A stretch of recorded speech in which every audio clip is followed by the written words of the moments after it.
بسم اللہ الرحمن الرحیم۔ السلام علیکم ناظرین اکرام،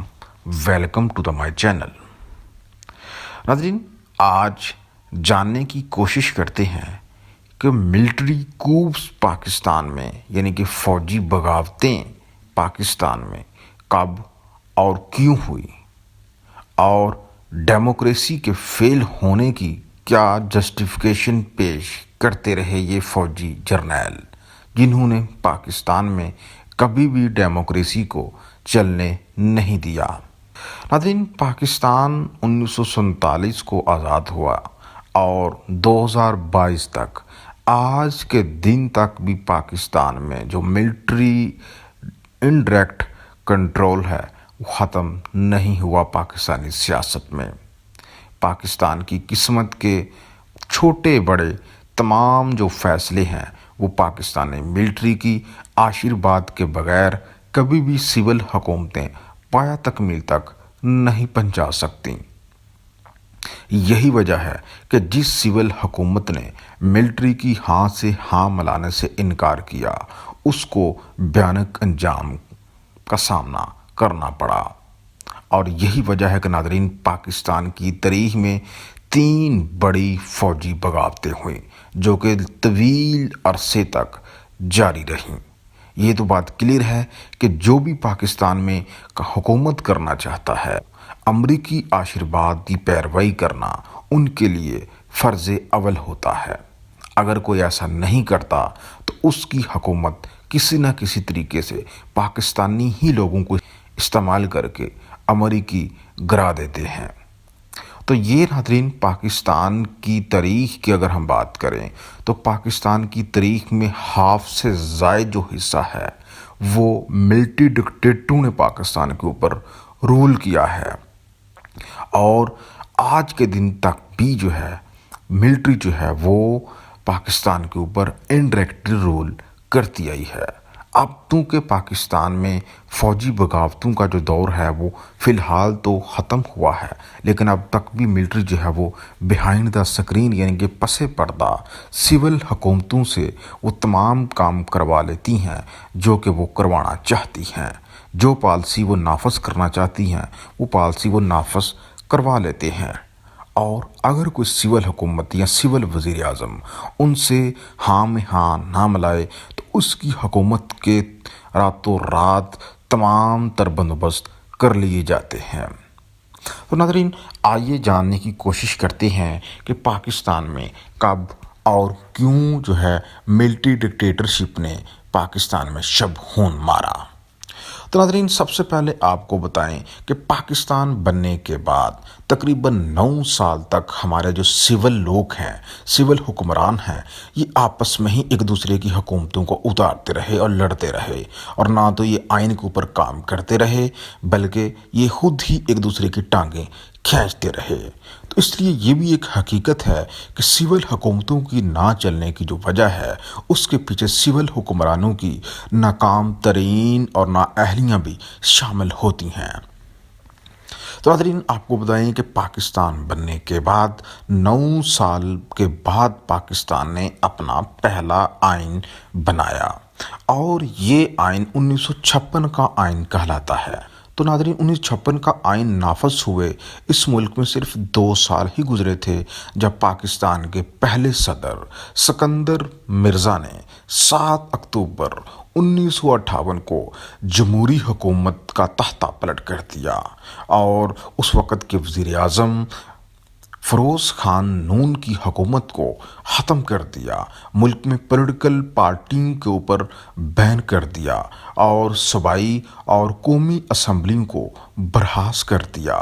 اور اس کے بعد اس نے ملٹری کے ایک کمانڈر جنرل ایوب کو مارشل لا ایڈمنسٹریٹر مقرر کر دیا۔ لیکن ناظرین، سکندر مرزا کی بدقسمتی کہ اس کا اپنا ہی نامزد کیا ہوا جرنیل ایوب خان اس کو دھوکہ دے گیا، اور 27 اکتوبر 1958 کو سکندر مرزا کی حکومت کا خاتمہ کر کے پاکستان میں پہلا باقاعدہ ملٹری مارشل لا کا نفاذ کر دیا۔ صرف سکندر مرزا کی حکومت کو آئے ہوئے 13 دن ہی گزرے تھے تو 27 اکتوبر 1958 کو باقاعدہ جنرل ایوب نے سکندر مرزا کے سامنے یہ الٹیمیٹم رکھا کہ کیا وہ باہر بھاگنا چاہتے ہیں یا وہ پاکستان میں رہنا چاہتے ہیں۔ اگر وہ باہر جانا چاہتے ہیں تو ان کو کچھ نہیں کہا جائے گا، سیف رستہ دیا جائے گا، لیکن اگر وہ پاکستان میں رہیں گے تو ان کو ملٹری پروسیکیوشن کا سامنا کرنا پڑے گا، یعنی کہ ملٹری ٹرائل کا سامنا کرنا پڑے گا۔ تو ناظرین، سکندر مرزا نے لندن کو ترجیح دی، اس طرح سے وہ لندن بھاگ گئے اور وہ کبھی پاکستان میں واپس نہ آئے۔ واضح ہے سکندر مرزا کی ڈیتھ بھی لندن میں ہوئی اور ان کو تہران میں دفنایا گیا، اور جنرل ایوب نے باقاعدہ اس ملک کی باغ دوڑ اپنے ہاتھ میں لے لی۔ جنرل ایوب کا دور حکومت جو ہے ناظرین 27 اکتوبر 1958 سے شروع ہو کر 25 مارچ 1969 کو اس وقت ختم ہوا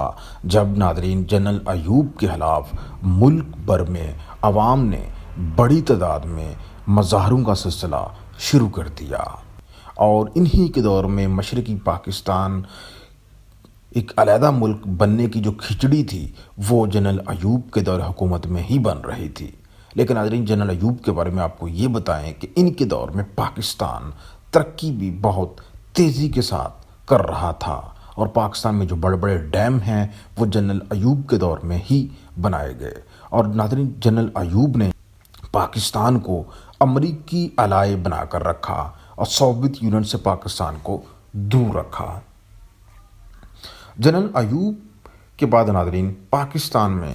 دوسری ملٹری ڈکٹیٹرشپ آئی تھی، وہ آئی تھی جنرل ضیاء الحق کی، اور اس نے ناظرین پاکستان کے اس وقت کے وزیر اعظم اور عوام کے ہر دل عزیز لیڈر ذوالفقار علی بھٹو کی حکومت کو ختم کر کے 5 جولائی 1977 کو پاکستان میں باقاعدہ مارشل لاء کا نفاذ کر دیا۔ ناظرین، یہ جنرل ضیاء ہی تھے جنہوں نے سوویت یونین کے خلاف امریکی آشرواد پر پاکستان کی طرف سے فل سوویت یونین کے خلاف لڑنے والے مجاہدینوں کی سپورٹ کی۔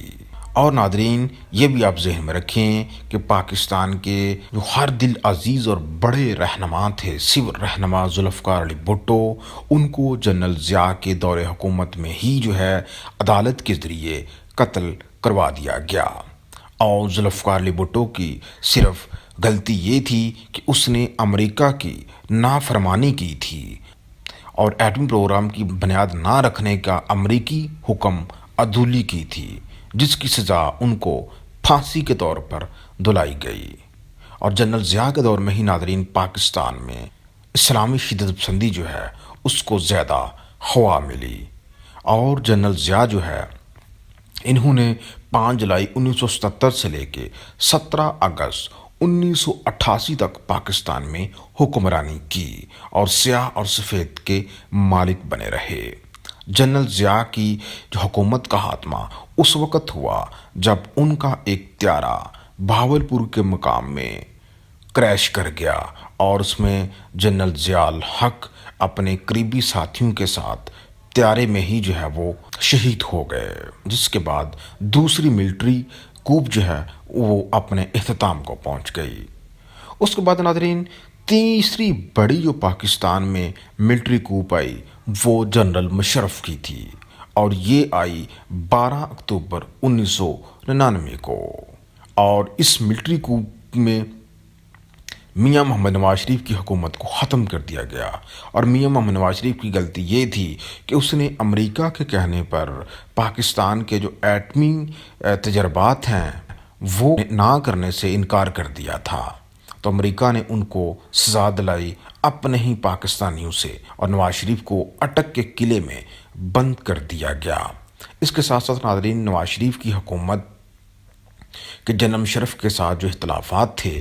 وہ کارگل جنگ سے شروع ہوئے تھے۔ نواز شریف کا یہ کہنا تھا کہ جنرل مشرف نے اس کو انفارم کیے بغیر مقبوضہ جموں کشمیر کے علاقے